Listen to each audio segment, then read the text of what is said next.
You're now tuned into Mic Check Waifu.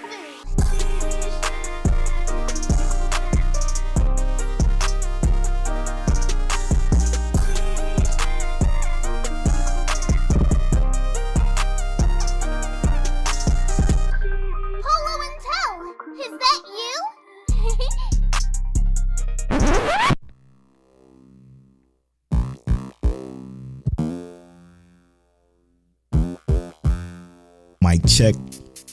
Mic check, waifu. Martel D, is that you? It is almost time for H-Town Polo. What's up, H-Town. I'm well, man. How are you? You know, I'm good. Every day is getting better. Yes, sir. Welcome to episode 112 of Mic Check Waifu. This episode is brought to you by Lube Complex. Make sure you go to lubecomplex.com. Use that offer code waifu to save on your entire cart. It's also brought to you by don'ttalkshop.com. Hat that you see if you're watching the video version of the podcast is from don'ttalkshop.com. Make sure you give them some love. Dope stuff over there. Also, thank you so much to our Patreon producers, who I don't have pulled up right now because I'm a professional. I'm a doofus. Let's see here. Straight doofus. Don't nobody think you a doofus. We all love you. I'm a straight doofus. AB Aaron Brown, Dre G, Ked the Pro, Explicitly, Monique Williams, Nachi. What's up, dog? And Treesus. Thank you so much for supporting this and plenty other episodes of the podcast. We appreciate you. I don't understand what the fuck is going on in the video version. If you are a Patreon supporter at patreon.com/miccheckwaifu, you get early access to the video version. And I'm watching Till hold up a fucking Wendy's Baconator Pringles can. How the fuck does that taste? Real quick, I'm not even gonna lie to you, right? This is what made me make that tweet that I made earlier. You know, because I remember literally, like, I shit y'all not, bro. When the Baconator came out, Polo called me. Like, what you doing? Yeah. And I'm like, I'm not doing shit. He like, you know what it is. I'm like, what the fuck are you talking about? You already know what it is. Like, I think I said it just like that. What was that street? Transportation Boulevard? Not Transportation Boulevard. No. Is that what it is? What it's called over there? No, Warrensville Center? Yeah, Warrensville Center Road. Yep. He was like, hey, yo, we gotta go over on Warrensville Center. So I'm like, what's up over there? He's like, you know that Baconator just came out? I was like, bro, don't say less. we took the shortcuts, the back route, everything. Yep. Hurry up and got the Wendy's. Yes, sir. Get a motherfucking Baconator, bro. And it was Polo. Hey, yo, we both got like a triple Baconator or something like that. Heart attack on it. They had the double and the triple. That's what we called it, the heart attack on the bun, bro. Yep. But this is a Baconator Pringle. I know this in the ASMR, but real quick, it smells like ketchup and mustard. And that sounds horrible. That sounds terrible. I'm not gonna lie to you. These chips are not good. I'm sorry, Wendy's. They are not good. But hear me out. It tastes like a space Baconator. Like they dried it out. Yep. They freeze dried it and put it on a chip. I think if this was the only snack I had and I was in like outer space or something, or like on a field op, like my wife is a Marine, obviously. Mm-hmm. If I'm not discharged, but if I'm out in the field, I'm out in the field and it's the only snack I got. Yo, this bitch is busting. This is gonna be really, really good. It's a whole Baconator. As a person who can just go into my fridge and get any number of snacks, yes, sir, that are significantly better, I'm not gonna let my kids eat these. I'm about to throw these videos out. But I'm gonna eat this on the video version for y'all because I love y'all and Paul, my bro, and I love him too. So you know, that's crazy memories. Because it's crazy because now when I think about it, I don't know if I can eat one of those. I haven't had one in so fucking long. But when we were kids, man, we was all about bacon for one. So that was not a full one. Yeah, I can't. I'll take the son of Baconator. It's true. On a single. Yep. Maybe take away one or two pieces of bacon and get rid of that mayo. Like I can't do it now, man. I used to eat just whatever. Not no more. I still eat whatever. I literally eat any or whatever I want, but I think mentally I'm just like, that ain't good for me, so I shouldn't do it. But like, I try and eat a lot of calories, but I try and avoid the badder things, like the shit that's just like kicking your ass on the inside, but you just don't see it yet. Yep. Like pork specifically. Mm-hmm. It's just I've cut a lot of pork. Same. I have bacon every once in a while, but that's the only thing I would touch. I don't fuck with pork chops, none of that, which is crazy to even say. It really is. Shit. This is I just want to say, I'm gonna say this even though y'all heard it already. When I say episode 112, I'm gonna put like a 112 clip in the song because that's like one of my favorite R&B groups, and I'm doing that for my Moody. So make sure y'all peep that. But yeah, man, we here. Shit. I was just talking to Till. We're gonna record another episode of the After Story podcast, which is our Patreon exclusive podcast that you can get on Patreon. We're gonna talk the evolution of Mic Check. We're gonna change some things up in the future. So if you want to support us, just $1 get you access to that podcast. And it supports us. We appreciate that. Also, yeah, let's do it. Let's talk some anime. First off, I want to start off by saying thank God Soul Eater was done because I felt like a huge weight was lifted off my shoulder. Did you? I did, bro. I did. I felt like something was missing. Like I was supposed to be watching something that had 12 episodes. Yeah, like like you just forgot some shit. Right. I was able to watch everything in just one day, and it wasn't overwhelming. Man, after seeing the timeline talk about it, bro, apparently I'm alone on what I feel with Soul Eater. No, you're not. I thought Crystal felt you. She didn't finish yet at that time, so I don't know what she think. But I thought we agreed, like came to a consensus that like as a whole, as an adult, that series is just not banging. It's not a good series. Right. Like it's okay as fuck right. for like a kid. 100%. Like I would let Apollo and Alea watch that. Yeah. But like it's the same thing with Inuyasha. You only think Inuyasha is good when you between 12 to 16. No. But as soon as you I only thought the outro was good. Even at that age. But it's like as soon as you have any concept of a storyline and development, you just like, that's you know what? This whole thing is trash. Yeah, and that's because I saw a tweet from somebody that GB quote retweeted, and they were mentioning like two words they added Worst Gen Podcast. Shout out to Worst Gen Podcast. We love y'all over there. They added them and said, why haven't y'all talked about Soul Eater being the greatest anime of all time? And they quote retweeted and said, it's a discussion we haven't had yet, and if we do, we think we're gonna bring Mic Check Waifu on because they just did a rewatch of it and their taste was interesting. And what GB was saying, it looks like he was saying like they were on the opposite spectrum as us, saying that they liked it. So correct me if I'm wrong, GB on Twitter. If I'm wrong, let me know if that's not what you were saying. But like I had to reply to this film like that was the worst shit I've watched in a long time. But hear me out though. Like, look, it's one of those series that has like a cult following. 100%. Almost like that cult classic. And I'm not by any means saying Soul Eater because I don't think Soul Eater is actually bad. I just don't think it aged well for people who watch a ton of fucking anime, bro. Yes. I'm pretty sure I've watched about 80 anime so far this year. 100%. And there's no way that it stacks up to all 80 of the things I watched this year. The probably like 70 or 80 that I watched last year. Right. The 70 or 80 I watched the year before that. Like I've watched so much anime that it's hard for me to look at Soul Eater and just think that it didn't need a level up. But also like I love it for what it is. And I think that Atsushi Okubo, who does a great job at making black characters, when he made Fire Force, that was his level up. 100%. I think people who love Soul Eater but don't like Fire Force, I think that's wilder than just saying Soul Eater is like. I think it's easier to say Soul Eater was shitty than to say I love Soul Eater but don't like Fire Force because to me that don't make sense.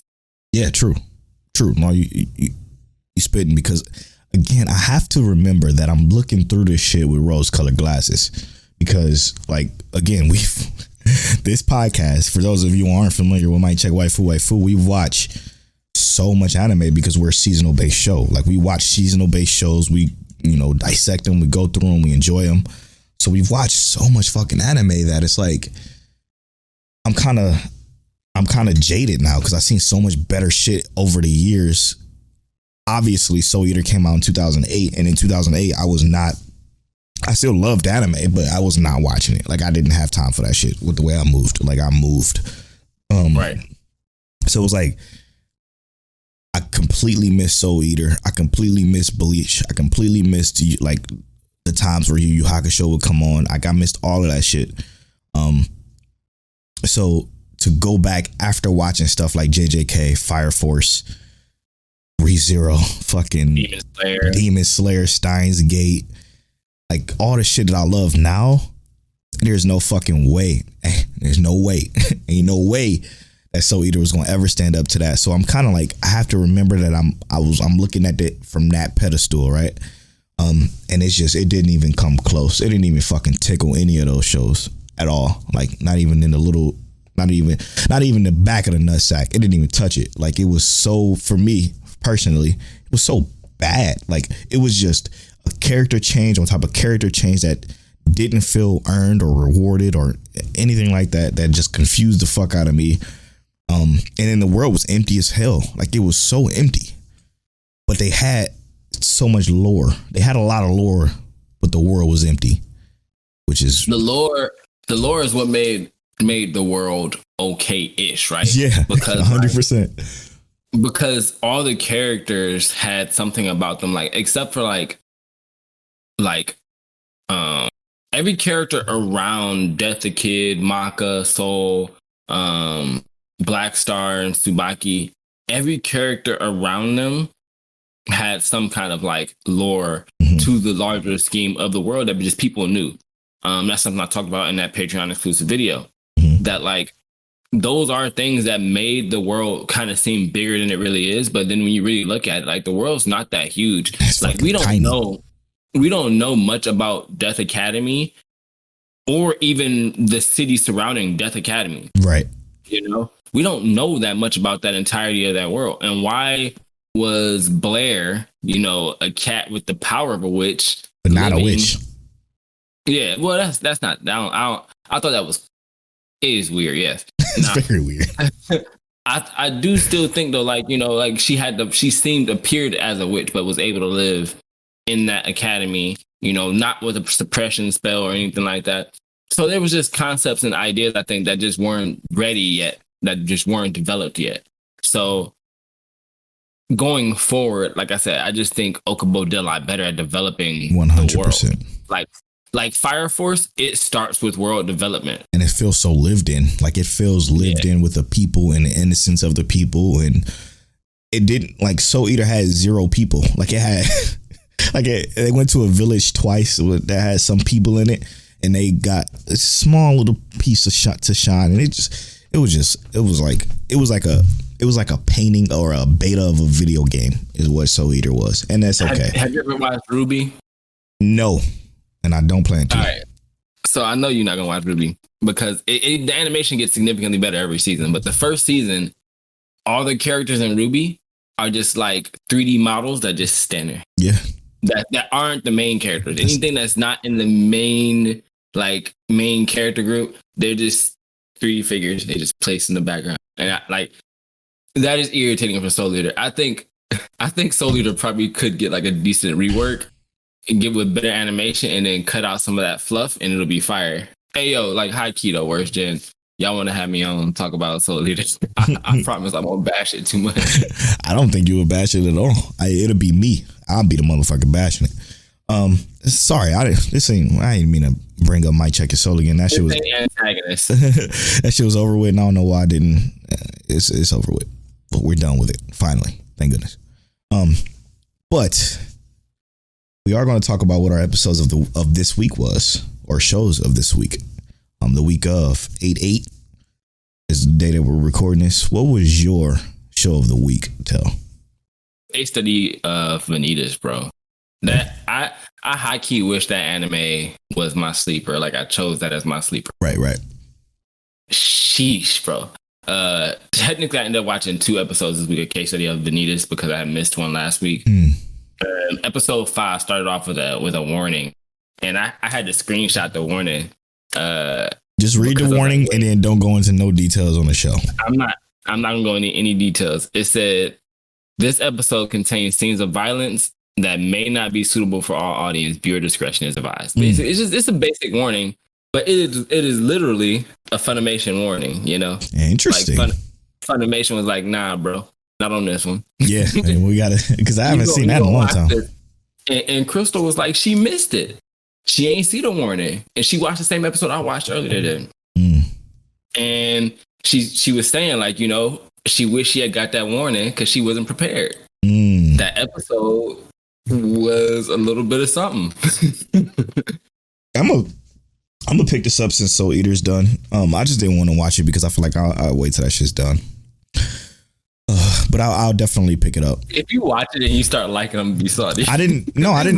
So the problem, see, the lies tell, bro. Listen, I never said you lies. You just did. I never said I didn't like it. I never once said I didn't like it. I said if you pick it up and you like it, I'm gonna be salty. I didn't say you didn't like it. Oh, because you made it seem like okay, all right. I like the show, but I was like, okay, I got so much other shit I'm watching that was including My Check Your Soul. I'm like, I can't add this to it. This is something that I can wait and binge later because I'm not as enthusiastic about it as I am this other shit that I'm watching, which is 9 other shows. So I am going to pick it up now that My Check Your Soul done. But I do want to say I did try Shadow House. It's not the right time. I had to stop it, set it down, set it aside. I'm like, I'm not in the mood for this right now because I can already tell. And this is kind of why I made that tweet of, you know, anime that respects your time should be appreciated, because the first episode of Shadow House did not respect my time. I got halfway through and I'm like, I'm gonna just wait. I'm gonna give this a real chance when I have the chance to give this a real chance. You know what I'm saying? Right. So I sat it down. A lot on your plate. Yeah, exactly. So I'm like, I'm not going to judge it yet. I'm just, this episode is just not here for me right now. But what's up? I was gonna say watching Shadow House gave me the same feeling that like kind of like Steins Gate gave me. Like I liked Shadow House from the beginning, but I think it's just because I knew there was more coming, and I didn't know it was more coming for real. Like I didn't really know. Yeah. I just hoping that there was more coming. I was putting eggs in the basket. Like, all right, I'm gonna keep putting eggs in this basket, hoping this shit gets good. It's pretty as hell. It's a gorgeous looking show. It is actually, but as soon as you hit like episode 7, I was like, oh. Yeah, I'm touching it. I'm definitely touching it. I just can't touch it right now. I feel you, bro. But what was it? What you about to say? You said but. What was I about to say? Shit, I don't remember. Shadow House didn't respect your time, but you watched something that did, huh? No? Oh, yeah. You're a sleeper. I'm still pissed at you that you spoiled that moment, because that would have been crazy to see without knowing it. Because that shit was wild as fuck. What happened? Okay. I thought you was caught up on it, but even still though, I would have liked for people to see that too, you know, because it's nuts. It's fucking wild. Even that I watched both of those episodes this week. That shows I'm enjoying it. I think it's good. I think I do really hope that people go into this knowing shit about it. Like, don't listen to any talk that we have about it, even on the first episode, because learning what we learning is so fucking crazy. It's what's making the show good, to be honest. I think our main character in this show is very creative, spectacular. I think he's great. I think his thought process is fantastic. Yeah. But what was your episode of the week though? My episode of the week would have to probably, this is a tough one, man, because it wasn't, and I'm gonna be honest, it wasn't much that would stand out ish for me this week.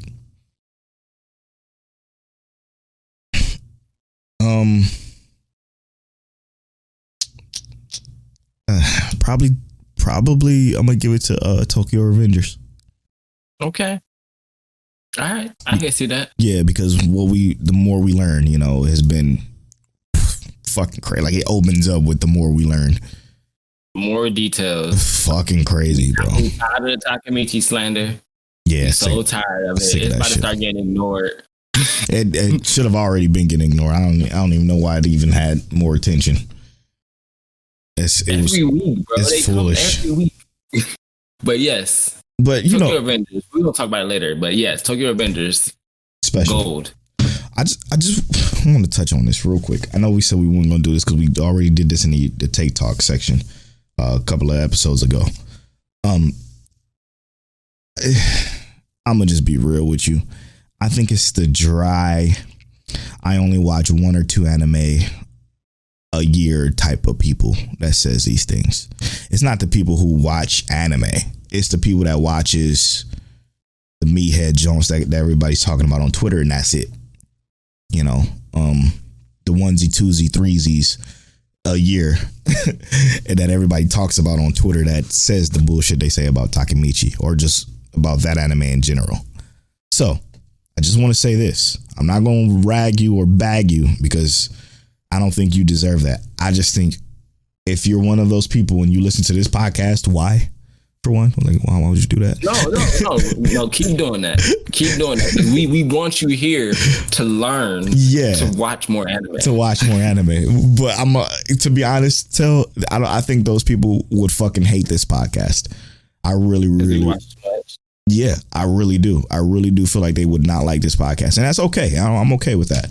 We can have detractors. It doesn't bother us because we got a lot of people that listen to this and like it. So I appreciate that.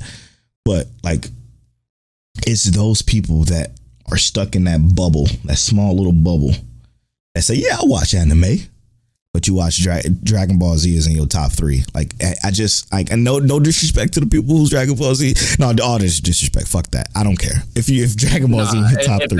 If they've watched 1,000 anime and Dragon Ball Z is in their top 3, hey.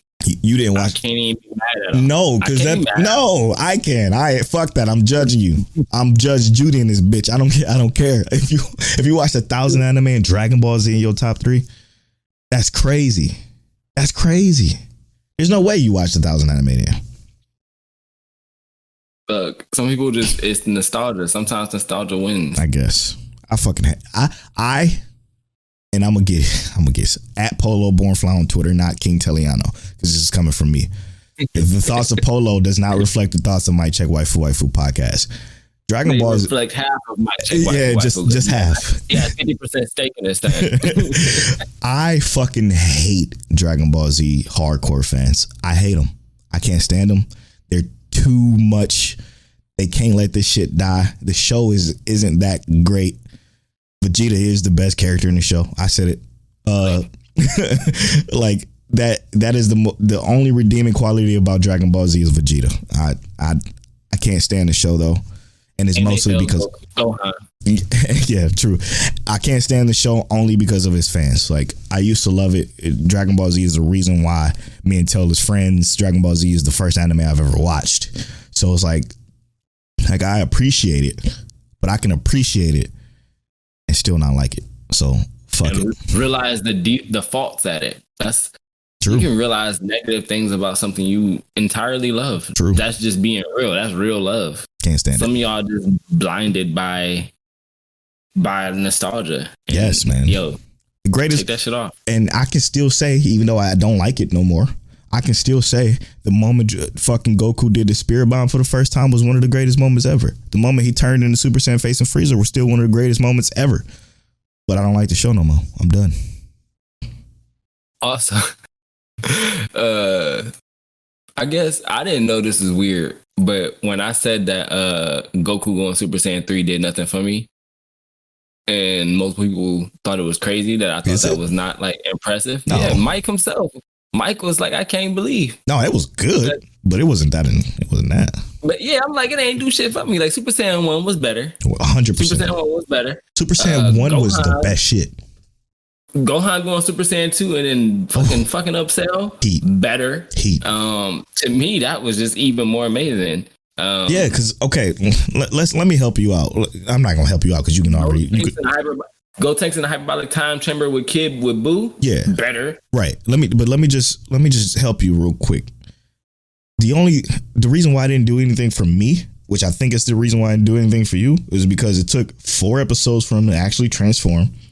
And when he finally fucking transformed, he lasted 15 fucking seconds. It wasn't that special. Like, it was cool to see the long hair and shit, the new look, but that was about it. You know, that was about it. Am I wrong there? Nah, that's not like an expert opinion to me. I'm just saying, it's fucking. But when he first was transforming to Super Saiyan for the first time, it destroys everything. And he beat Frieza lights out. Come on, incredible moment. Incredible moment. Because from that time, I only saw Dragon Ball when Super Saiyans were just the monkeys. And that was it. Like, I knew nothing of these transformations. It was before the internet, you know what I'm saying? So I 100% never got spoiled. Ichigo saying Bon Kai and that Bankai coming out. Yeah. I was like, what? Yes. What? Even oh my God. Even watching that recently, I was like, God damn, it gave me chills. It felt like that every time. Every time he said Bankai, I was like, oh my God. It was special. It was special. It was special. Every time I see Super Saiyan 3, I'm like, bro, your eyebrows go. Like, you overblade them, you the microblade, the line, bro. Yeah, I mean, like, I'm not gonna hate that moment though. It was cool. It was definitely cool, but it wasn't as spectacular as so much other shit in Dragon Ball Z. Like, and also, I don't want people to think that like I don't like Dragon Ball. I love Dragon Ball. I love Dragon Ball. I love Dragon Ball Z. I enjoy Dragon Ball Super. I think, you know, it is detrimental and super influential to the entirety of anime because of how popular and how influential it is. But, you know, that's the beauty of being anime fans, that 100%. We get to rag on something we love, you know? Exactly. Like I said, it's the reason why I'm here, to be honest. But I can still say fuck it now. I don't give a fuck about it now. And I don't give a fuck if you're mad that I don't give a fuck about it. Dragon Ball Z fans. I do. Fuck, I can't stand those overzealous motherfuckers, man. DM Polo Born Fly. Hey, at Polo Born Fly on Twitter. I can't fucking stand you overzealous ass Dragon Ball Z fans. I said it again. I'm gonna turn it into antagonist in this bitch. I don't give a. No, I'm just kidding. Let's not do that. Not this time. Not this time. All right. So before we continue, let's talk. Well, not before we continue. Let's continue to talk a topic that I feel like needs a little bit more attention. Now, I know a lot of people about to roll their eyes right now again as they're listening to this podcast, because when you hear this genre, I feel like it gets more hate than any other genre in anime, period. Full stop. Do you agree with that? For Slice of Life. No, hell no. Slice of Life don't get hate. I'm talking shit, bro. Yeah, nobody just watches it. It's just no, I agree. This genre does get a lot of hate. And so much hate. Mean, I can justify some of it, but I can't justify all of it. Yeah, I mean, it's 100% understandable. Like, as a fan of the genre, like, I completely get why people hate it, because it is very much overused. And not a lot of times it's not good. Demon Lord Retry being an example of that. The genre we are speaking of right now is the Isekai genre. Isekai genre is definitely one of my favorites because it has a lot of my favorite shit in it, i.e. our favorite shit, ReZero, Grimgar, Fantasy and Ash, motherfucking Sword Art, which I know a lot of people are rolling their eyes right now, but I like it. Right. Dot hack, Log Horizon, No Game No Life. Yeah. And a lot of insane shit. So what we are here to talk about is the isekai genre, and like how these new summer shows, the summer 2021 anime, are doing the isekai genre so good. We're going to talk about those specific shows in a minute, but first, Tell, if you don't mind, let's talk about what Isekai is for those who don't know. Maybe somebody's new. So Polo and I was obviously looking at the Isekai genre. We was like, yo, what qualifies as the Isekai? Because there's all kind of stuff in Isekai that I was like, that don't make sense. Why is Fullmetal Alchemist in Isekai? All right, so hear me out. This is what the definition of Isekai is, as found on Wikipedia. I'm citing my sources. Isekai is a Japanese genre of light novels, manga, anime, video games that revolve around a person who is transported to and has to survive in another world. such as a fantasy world, virtual world, or parallel universe. This plot device allows the audience to learn about the new world at the same pace as the protagonist. Strong. So, Digimon. And if we're being fair, there's a ton of anime that take on like Isekai arcs. Yeah. Not gonna say that whole anime itself is an Isekai, but they have Isekai moments. Yeah, Bleach. Right? Bleach has an Isekai arc. Soul Society is a fucking Isekai arc. Like whether you like universe. Yep, whether you like it or not. So let's talk about some of our favorite Isekai. Obviously, we said it once, we're gonna say it again. But some of our favorite, well, one of our favorite is ReZero. Mm-hmm. You got any off the top of your head that you want to throw in? Oh my God, it's so many good ones. Like I said, No Game, No Life. Easily my favorite of all time. Time I was reincarnated as slime. 100%. Overlord is special. Shield Hero. Shield Hero is definitely special. Jobless Reincarnation, Tower of God, Saga of Tanya the Evil. Log Horizon, one of my favorite joints of all time. Konosuba, special. Hilarious comedy. Isekai. I watched this because Polo said it was good. Gate. Oh my God, yeah, Gate is good. Gate is good. Wise Man's Grandchild. Oh, speaking of that, we need that season 2. I love Wise Man's Grandchild. SAO, again, well, I understand why people don't like it, but it does get better later. Right? Yeah, eventually. Yeah, it brings all that shit together. But I mean, with that being said, man, like what's so special about like our top Isekai, right? Is that when you have a situation like Subaru and ReZero, watching ReZero, you forget that shit is even an Isekai. I think the fact that you have to kind of remember that the situation that this is, because we are learning at the same time as Natsuki Subaru, like it delivers on just knowing about the world as the main character learns about the world, as you said in the definition. I think that is the most important piece of a good Isekai, because in ReZero, we still are just now learning shit in season 2 that came 3 years later about exactly basic shit in this world. It's crazy. And no matter how much I love ReZero, an anime that did it to the same degree, if not a little bit better, Grimgar. Yeah.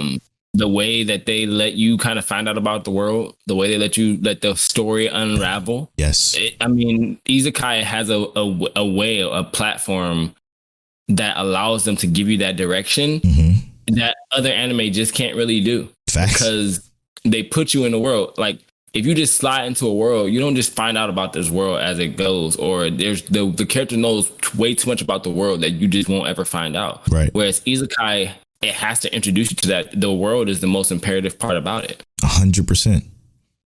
100%. Like, and imagine like, and I want to say this is extreme slight Nah, you know what? I'm not going to do it. Keep it light. No, I'll do it, bro. For what Grimgar does with the way it does it, so different than shit. I'm gonna just say it. So different from shit like Shield Hero, Overlord.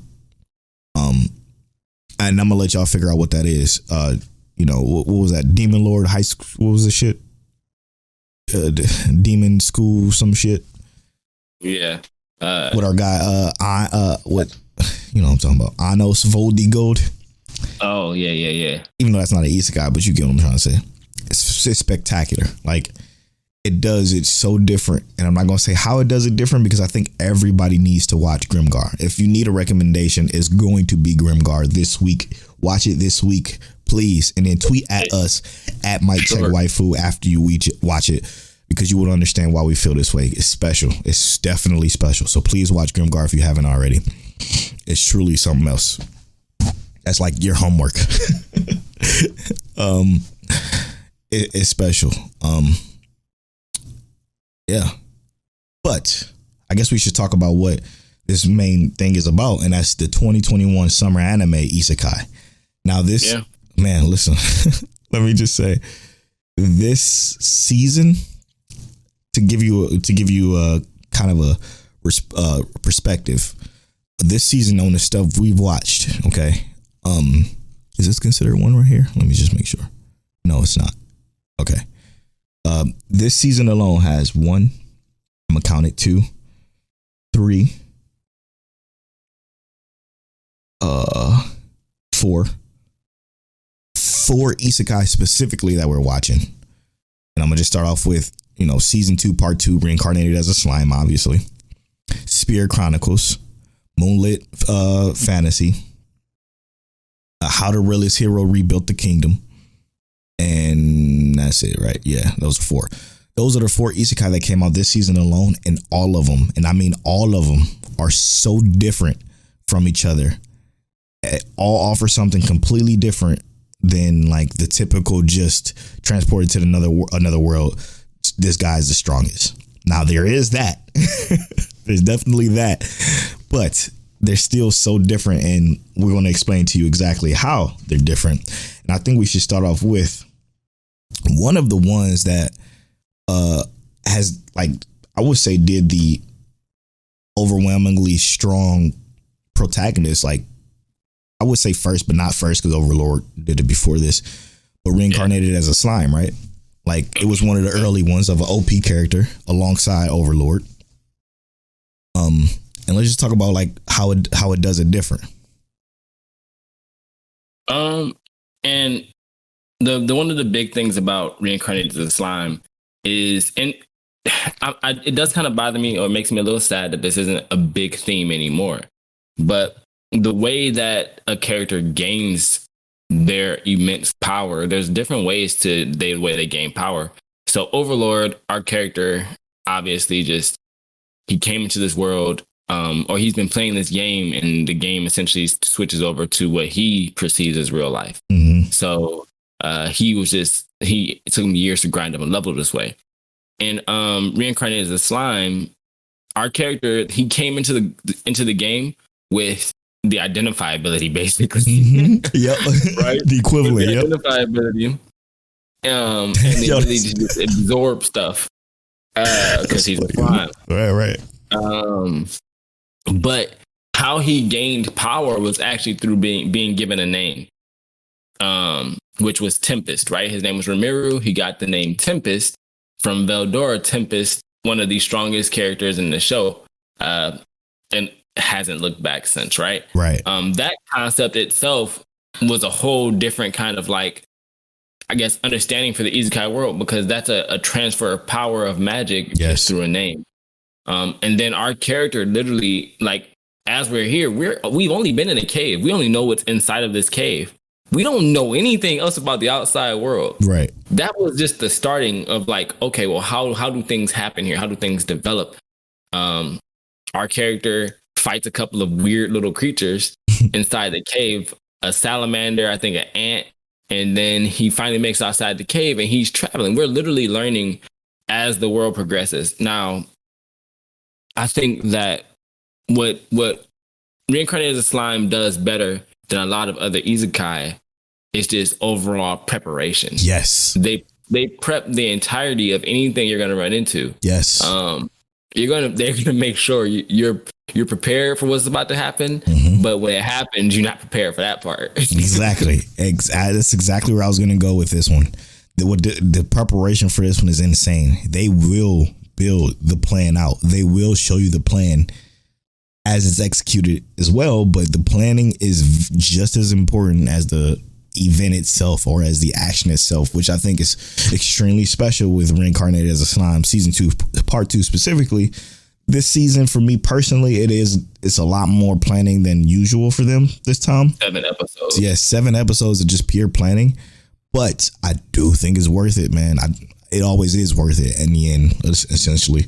But this time, I think they're building up for something so big that it has no choice but to be worth it. So, what this isekai does with everything that Taylor explained at first, on top of this explanation of the planning process and the plans that they execute. Ooh, that was a tongue twister. Is important to the show and is special for that show specifically. One of the ones also that I wanted to talk about, and this is before I get to like the main one, is Spirit Chronicles, man.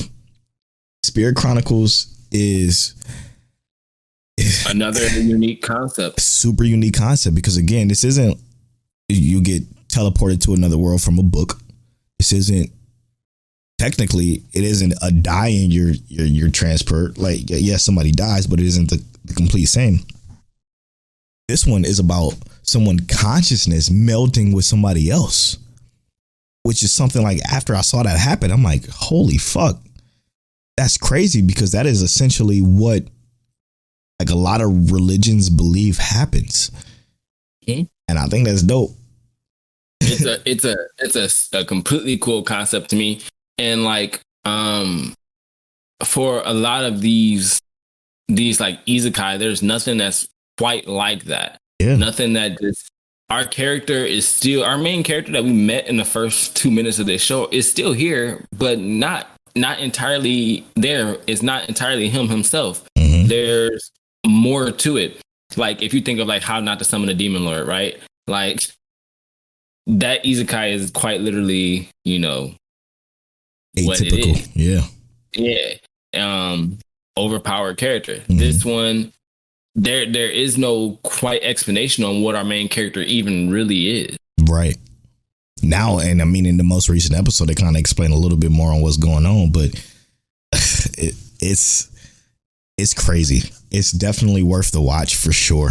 Like the whole mixture of the consciousness between his old self and him coming into this new body, with the new body already pre-existing with their consciousness too, is something different, bro. It's like fucking, it's a mind fuck. Essentially, it's literally that.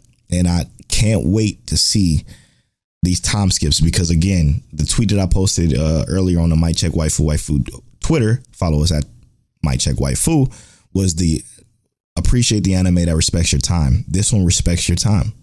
It doesn't overly fill you with bullshit, and it doesn't shun you away from it either. Like, it still explains enough for you to understand what's going on in the world extremely well, especially for what it looks like it's going to be a 12 episode show. So I think it deserves more love. I don't think it will get the more love, but I do think it does deserve it. Something that is getting love though, on the other hand, is that Moonlit Fantasies. I'm so fucking glad people are picking it up, because it's hilarious. It's so funny. All right. Don't judge me, y'all. I'm shitty. I didn't watch it this week because I watched a different isekai. That's all right. As I explained. But I'm gonna catch up on Moonlit Fantasies. Infamous Brave. Look, you know, bro, I fuck up sometimes. Don't throw a brick at me on Twitter. Infamous Brave is something else. That boy crazy. He was gonna get the antagonist this week, but I ain't gonna do him like that. Right? He almost deserved it. He almost deserved it for sure for what he did. But yeah, it's good. It's good. It's a parody on the typical, right? And I like it, man. I like it a lot. It's a comedy that you literally can just, like, if you're watching a bunch of stressful shit, you can just turn your brain off, and I promise you will laugh out loud at least once an episode. At least once. Probably more, because I know I have been. But it's an interesting show still. Like, it still has, like, you know, most parodies have like garbage stories, like One Punch Man. I think the overarching story of One Punch Man is garbage, but the parody is so fucking funny that it can't be understated. It makes it so good. This has comedy that's so fucking good with a story that you can be interested in. And I'm intrigued to see what the fuck is going to happen next. I'm not going to say anything because Till hasn't watched it yet, but I am super intrigued on what the fuck is going on and what's going to happen going forward. I think it's special. But the main what's up? Oh, go ahead. What's the main reason? Go ahead. No, I was going to move on. Where are you? I wanted to say, since we're on the isekai topic, let me talk about Full Dive a little bit. Yeah, okay. Let's do it. I don't want to spoil it too much. You know, we might have to go into a review or something of this later. Maybe we don't know yet. But hear me out. that last episode of Full Dive was amazing. In my personal opinion. Yeah. The whole entirety of this show was hilarious from episode 1 to episode 11. Like funny as fuck. And then it got kind of serious episode like halfway through episode 11. And I'm like, damn. You know, like it was still funny, but this is real life. Like he's in a game that subjects him to real life like trauma and things. Like all his decisions stick like real life. Yeah. I loved it because like realistically as like a gamer, that's something you want. You actually kind of want a realistic game, but it still kind of feels like a game. Like these decisions affect you in the game, but you go out into your real world and you're like, okay, well, I ain't gotta deal with that shit here, you know? And the fact that that it is so shitty for him, it's just so funny. Right. And the thing is, it's like game is too realistic, bro. Right. It's too realistic. Like, right. Oh my God, it's too realistic, but it's funny all the way through. But that final episode to me was just too good. It was actually like you want more, right? That final episode was like a 10 out of 10 for like an episode, like a final episode. The rest of the anime was like it was cool. It was above average, right? Mm-hmm. But that final episode, I recommend everybody go back and watch it because that final episode was like a 10 out of 10. Yes. 100%. You feel the exact same way I do. Because when they ended for me, I was saying on that episode, shit was crazy. And it was I think it was my episode of that week that time because I'm like, it was so special. Like, it just makes you want more, like need more. Thankfully, it is getting more. But like, it just made me want more for sure. Yeah. It's Full Dive is hilarious. It's fun. And I hope more people watch it. So we need games like that in the future. Yeah, right. So, real quick, the main reason why we decided to talk about this is because I saw a tweet. Right, this tweet was like it warmed my heart. Okay, the tweet came from @_Nani Umami. I think is how you say it. Sorry if I pronounced that wrong, but his Twitter name is Daki. He says, realist hero with these cliffhangers every episode, crying emoji. I quote retweeted and I said on our Mic Check Waifu Twitter and said, love seeing someone else besides let's talk about this one because we've been talking about this one almost every week because it's just that damn good. Then somebody responded to that tweet. His name is Black Damzilla and says the whole Isekai accountant vibe has an interesting take on the genre. This is the second anime from King Records that I really like this summer. And then obviously our boy Abaname said I'm really enjoying it. I love the different take it has on the Isekai journey. And that's what kind of sparked this entire topic. Shout out to Black Anime, by the way. Yeah, I agree. I agree wholeheartedly with this because when he first got transported into this world, okay, when I first turned it on, it looked just like Rising of the Shield Hero. Everything seems the same. Yeah, it goes to this lot. His grandpa died. He goes to this library. He's checking out a book. He's the only one left in his family. He opens his book and he gets sucked into the book. I'm like, okay, this is about to be atypical, right? Holy hell, was I wrong? As fuck. Like, this shit is the complete opposite is atypical because it literally is like they said in the tweet, like it's an accountant for the kingdom that he's helping essentially rebuild. And I think that is so fucking different that it's like it blows my mind every episode because again the cliffhangers are blue balling the fuck out of us, but I just think it's so fucking good, man. It's so good. The characters are so good too. Oh, my fault. I'm gushing. No, ain't nothing wrong with that though, because the way that the character carries out his reign as king is super impactful. Yeah. Like he takes over as king for the sole purpose of him being like just responsible enough to handle it. Yes. Whereas the king previously had led them down the wrong path. Like pun unattended. Like he's literally just an accountant. like he does have powers, if you want to call it that. There is magic in the world, we haven't seen one fist being thrown. Right. One fight. Yeah. His magic is actually like in a fight would be amazing. Super effective. Yeah, because his Isekai ability is ridiculous. But just to like the way that the show plays out is that it doesn't feel like there's a need for combat. It always feels like it's kind of looming, like there's an opportunity. But I don't think they make it like a forefront thing. Like even when we're watching it, like it feels like there's an opportunity, but it doesn't feel like it's imperative 100%. Or it's needed.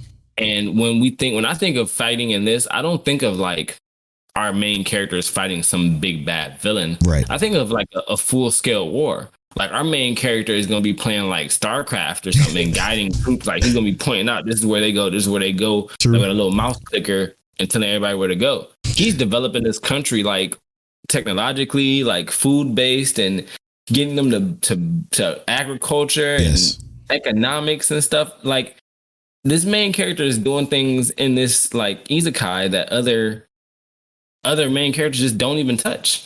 He's being, again, pun unintended, a realist with it. And that I think is super special. Like how the realist hero rebuilt a kingdom is quite literal. So going to that, knowing that, but when you do know it, you feel it's a good watch, man. It's a great watch so far. It is. These cliffhangers, though, like you said, are fucking killer though. Like they're so killer because they're like something happens, gone, it's over, credits. Like wait, what happened? Something happens. What happened? what they do to you in this one is kind of funny. Is they introduce like a character. Yeah. Oh yeah. And, like the character is doing some loud talking, and then they'd be like, "That's it." Yeah. Don't worry. They cut to a different scene. They cut to a different scene. A different conversation is happening, and they cut back like, "What? What you told me is so heavy." And our main character is like, yeah, he's shocked. Like, what the fuck, dog? And he's just over it. But don't worry, the next episode starts off with his face like, yeah, exactly. I understand. Right. It's crazy. That makes sense. It's fucking with us, but I'm liking it. I'm liking it a lot. Yeah. For sure. Oh shit. Let's let's get to know my check waifu. And when we come back, we're gonna spoil Tokyo Revengers, yes. Remake Our Life. Yes, sir. We're going to spoil those two anime when we come back. Next episode 113, is going to be the reintroduction of My Check Waifu. So if you have any questions outside of even anime, just about us, Polo, at Polo Born Fly, and at King Teliano, just tweet us. We'll read it on the show and we'll help you get to know us a little bit better. But right now, you're about to get to know us a little bit better. We'll get to know My Check Waifu, where one of us reads a question on a docket, which is my turn this week. And one of us rolls a random number generator and we read the question associated with that number. Get to know. There we go. And what is the number, King Teliano? Questions do we have? 71? Yeah, yes, sir. Let's go. My memory. We have number 26. My favorite number. Let's get it. Ooh, favorite mech anime. For those of you that listen to My Check Waifu knows we ain't the mech folk. But I do have a favorite. Polo likes Iron Blood Orphans. Is that what it is? No, I've never even seen it before in my life. Is it 86? Huh? Oh, 86? Shit. No, but that is a good one.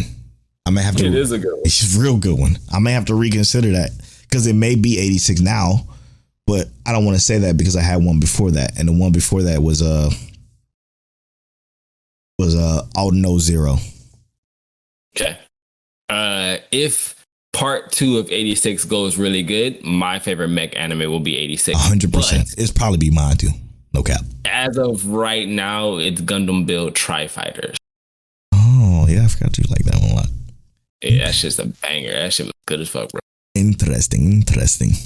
All right. Well, when we come back, we're going to spoil Remake Our Life and Tokyo Revengers. We'll be right back after this.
welcome back to episode 112 for Mic Check Waifu. Make sure y'all do follow us on Twitter at Mic Check Waifu and on Instagram at Mic Check Waifu. So let's talk a little bit about, I don't know what the fuck I'm talking like that. Let's talk a little bit about Tokyo Revengers. I feel like the more we find out about these characters, Bro, the more I love all of them. Bro, listen, man. You ain't tell no lies, man. Every once in a while, tell all the lies, but tell no lies this time. Baji, I like Baji, and I think I liked Baji as soon as his second in command was like, yo, I took that beating because I know what Baji doing, and that meeting really just showed that Baji really he stand on what he stand on. Yep. You know, he want what he want. And then this same episode made me like Mikey more. Yo. Like, come on, bro. Mikey, like, look, and this is at the end of the episode, obviously. Mikey's like, I can't fight my friends, so I need y'all help. Yes, sir. Which was live. Sheesh. Which was live.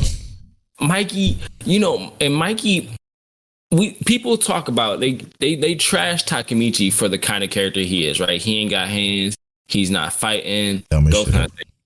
But can we talk about how Mikey is a super unrealistic character too? You know, like Takemichi is a realistic character. He went back in time, he don't have hands. Mikey is an unrealistic character. He beat everybody ass for fun. Yes, sir. He got it like that. He can throw hands with the best of them. Mikey the Invincible. Mikey the Invincible, literally. But literally, he came in and was like, I need y'all help.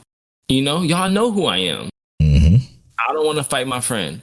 That was the most realistic thing that Mikey has done the entirety of this show. And, well, not the most realistic, because he did cry for Draken too. Yeah. But like, seeing how that entirety of that group reacted to him saying that made me feel something that like I ain't felt since me and Polo back in the day. We was fighting people and stuff like that, you know. Family. It felt like, yeah, like a family. Like all his people had his back. Straight up. I just want to say, I'm so glad you talked about that, because that means I don't have to, because what you said was articulated so perfectly, as you always do. What I have to add though, and what I thought was so fucking special, and it's so small. It's so fucking small, but you know how I do. The fact that we learned what we learned when the episode kicked on, okay, from Draken about Mikey, about what happened during this fight, and the fact that Takemichi knows this now. He goes back in time, but we have no fucking clue what his plan is. But right now, for some reason, Takemichi seems extremely quietly confident about whatever plan he had worked up in his head that we have no idea about. We have nothing. But he seemed, and it's just an assumption coming from me that he has an idea of how this is going to work. Because usually, when he knows about a situation via, you know, the past information that he received in the past or in the future, he explains his plot, or I have to save Draken. I have to protect Draken. It was forward. It was presented to us forwardly. This time, it really wasn't anything. He kind of said one or two things, and he was just like, he was there. He was a part of the fight, even though we know we're going to get his ass kicked. What the fuck does he have planned? And that's so fucking special. It was so special, this episode, and that's why it was a standout to me. Also another thing, because when you kind of said it too, what was special about it was that we now know Takemichi gets flashbacks of things. Yes, happened, small pieces. Because you know he wasn't there to experience it, but he was. So he gets flashbacks of those memories. But let's also talk about how, and it goes back to like Mikey. He knows. We all know that Mikey kills Baji, right? No, not Baji. Mikey kills Kazutora. Yes, sir. But it's because Baji dies, right? Yes. That's the trigger. And we knew Mikey still cared about Baji, you know? Mm-hmm.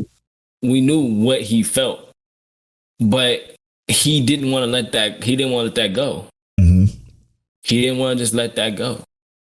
And I think that all this episode did was show us more and more how human the invincible Mikey is. Yeah, man. And that also in my mind, because when Takemichi said to Baji, can I talk to you real quick? You know, just give me a second to talk to you. I'm thinking, you know, Takemichi about to spit some facts to him. Yeah. But he kind of had that conversation. They didn't let the fans listen. Mm-hmm. I'm like, yo, they fucking with us, bro. Something wild is about to happen. That's why, and this may seem real cheesy for me to say. Not cheesy, but whatever. I'm so glad that I didn't read ahead.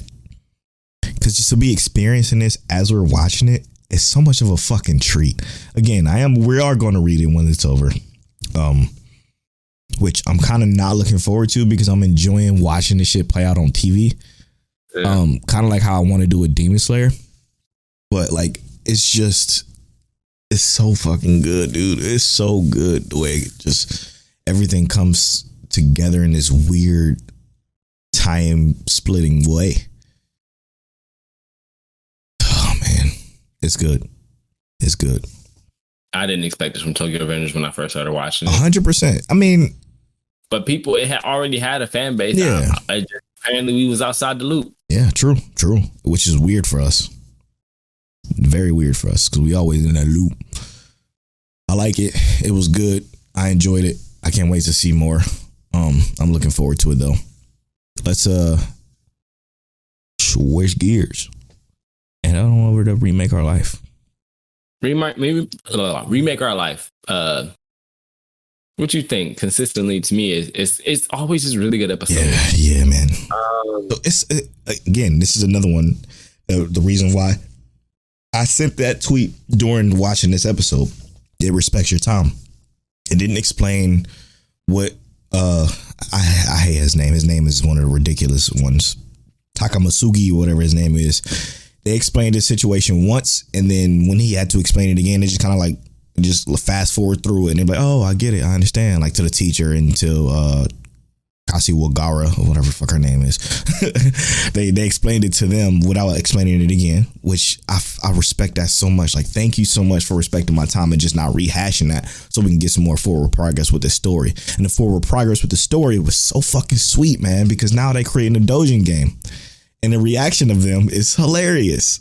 So, real quick, before we go into the doujinshi talk, because I got some funny stuff. We talked about it before, but I like how they started off with our dude waking up, right? Mm-hmm. Because remember, he passed out from just fatigue and being tired, right? And wake up, you know, in Shirokazu, whatever her name is, wake up in her lap, basically. Oh, Shinoki. Yeah, Shinoki. That's it. And she like, no, I want to kiss, bro. That's so good. It's so good, bro. Look, that's. He's like, and the first thing in his mind is like something that you would think in real life. So, that was for real. It's confirmed. Yeah, this is what it is now. We own this time. I love that, man. I absolutely love that. I love how she is with it. Like, I love how bold she is. Yep. I also love how they do her conversation pieces because you can tell she is not she's not the super well spoken type. She is supposed to be a country-esque. Yep. On the outskirts of the prefecture. Yep. Mm-hmm. Yeah. And that's how she acts. But we get into where we're finding out about our other male character in the dormitories ish. He comes from a wealthy family who's normally doctors. Yep. And he's like, no, I'm not rocking with that. I want to do my own thing. And he had to run away and had to make his own money. And he wanted to prove his point, and now he feels like, you know, he can't prove his point. He's tired. Yep. It's gonna wear on his grades. Yep. He's getting fatigued. Yep. And the doctor said, "Nah, bro, go home and get some sleep." He's like, "I can't." What was so sweet for me in this episode was the conversation he had between our main character and himself, and him explaining, like, listen, I got to pay for my own tuition, so I got to work as hard as I possibly can in order to afford it. But wait, when I think about it, yeah, I'm working extremely hard, but I'm missing classes. So I'm kind of in a fucking double negative right now. Like, and he basically says that without saying that, obviously. But you think about that situation, like, damn, man, that's fucked up because you missing classes to work to pay your tuition to the classes that you can't attend because you're working so damn hard. What a double entendre. That happens to people in real life. 100% happen to people in real life. And I'm so glad that our main character, like, was, again, he stepped up. Yes, man. What this show does so well is carrying over, because again, just his consciousness went back in time, carrying over his maturity, man. That's something that real life does well, that this show also does extremely well. Carrying over that maturity is what makes this show so fucking sweet, because again, everybody else was talking about the doji. How do you say it? Dojinshi. Yeah, the Dojin game. Like, oh, whoa, this is a lot. And he's like, it's nothing because I'm did this before. Yeah, I'm 26 years old. Like, fuck. Oh, I get it. Right. But so what was really cool about that was the fact that these characters, obviously, they want to be in the entertainment industry. Mm-hmm. And this is going to give them all an opportunity to kind of play roles in something bigger. This 100%. Is their first game being made. Right. And they're all the things that they said they wanted to do, they're getting to do it. Individually, yeah. Right. Writing the scripts, everything like that. Composing the music. It's crazy. Artwork. There was something I saw in this episode that I really wanted to see what you thought about it. Mm-hmm. But they're getting to put all that to work, and they're going to have a name behind it, even though that name is technically not going to have any work to it, but it's just going to give them a place to put it. Mm-hmm. Now, I've played some doujinshi games, dating simulators before. Polo, you played some? Yeah, of course. Now, I said on the timeline, I was playing doujinshi dating simulators back when I was like 12 on Battlegrounds. 100%. And I was there too. But I was trying to figure out why people. Abe was like, "Come on, what?" I was like, "Come on, bro, what you mean?" That was prime time. That was the time to play them. Mm-hmm. Now I actually got a waifu. I ain't even gotta worry about it no more. But what I saw in this was our character who does the script writing. Mm-hmm. When he was told, this isn't gonna work. This is too stiff. This needs to be a little bit more loose. Yep. He said, okay, I thought I kind of fixed that. And he went back and you can see him kind of pause to delete it, but he actually deleted it. What did that make you feel? Because I felt like, okay, that's a conflict right there. Yeah. Entirely. He didn't go back and loosen it up. He just completely deleted it. Yeah, because he's not reworking it. He's redoing it. Yeah, that did tickle me a little bit. Like fuck. Because he's doing this because he needs to do less work. Exactly, but he's actually giving himself more work. Yep, he's giving himself more work. My that stood out to me as well because it, like you just said, it's just giving him more work. But on top of that, my mind kept going further in the future, right? And what I mean by that is that it kept going to, okay, so what's going to happen is, are they going to create something that is created by somebody else in the future themselves? So something that our main character knows that's going to be successful. Is he going to take that and create this whole other fucking conflict that's going to be like somebody already patent that idea or some shit like that? They get sued, some crazy shit. I don't even know. I have no idea if it's going to go there. But my thought, I was thinking so far in the future, I'm like, man, fuck, man. I don't want him to pull something from somebody else. I want them to create something that they from scratch create and it becomes a success. Well, I think that, because I thought about something like that too, but I think because they dropped that hint, right? In this specific scenario, I think it's hard to do that.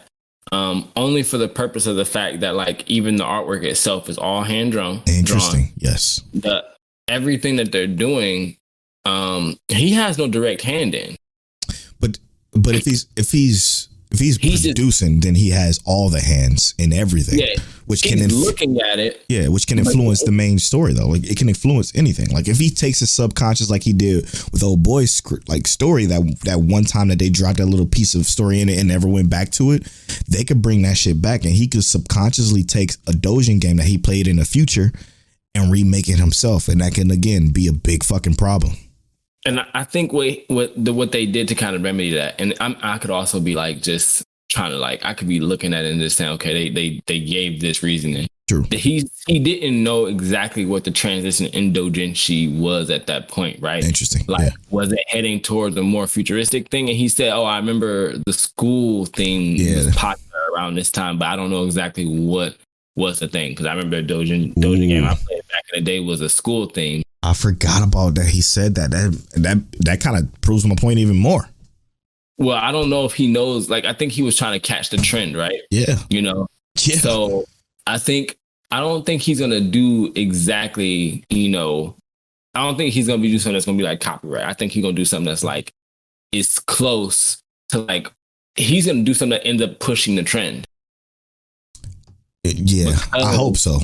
Because of the timing, you know, because he's at that point where he gets to be part of the timing.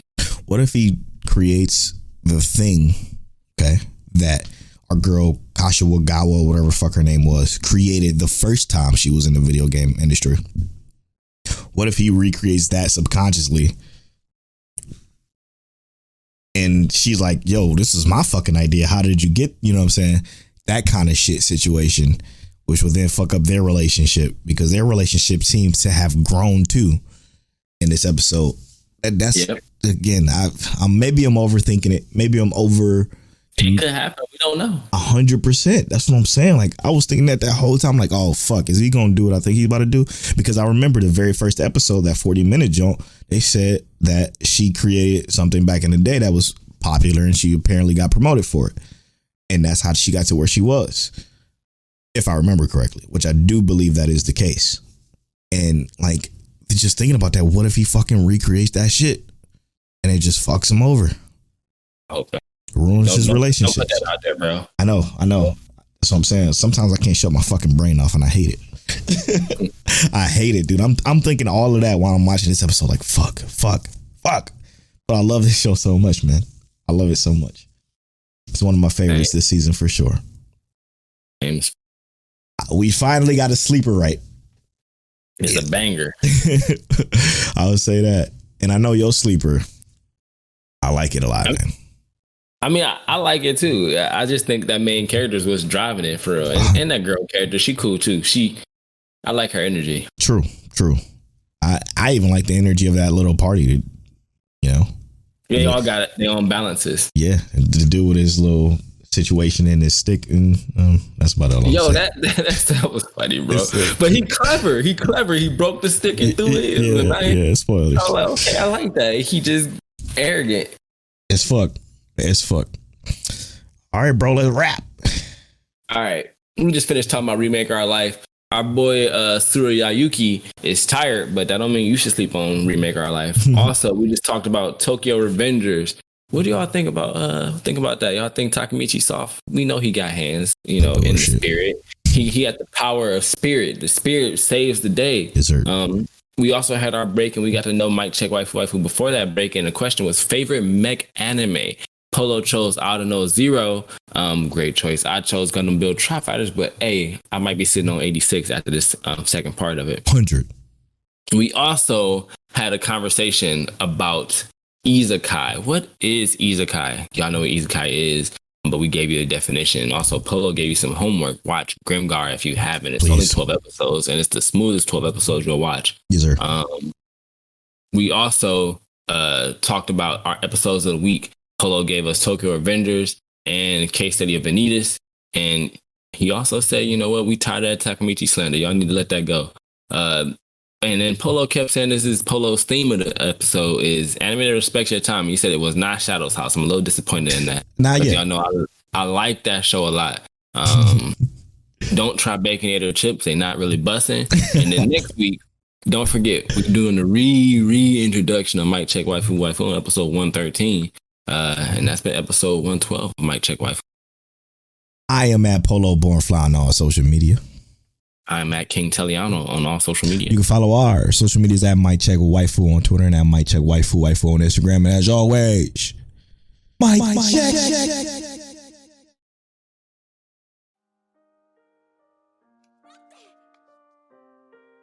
好きなの。予行練習なんて全部嘘。You're now tuned into Mic Check Waifu Waifu.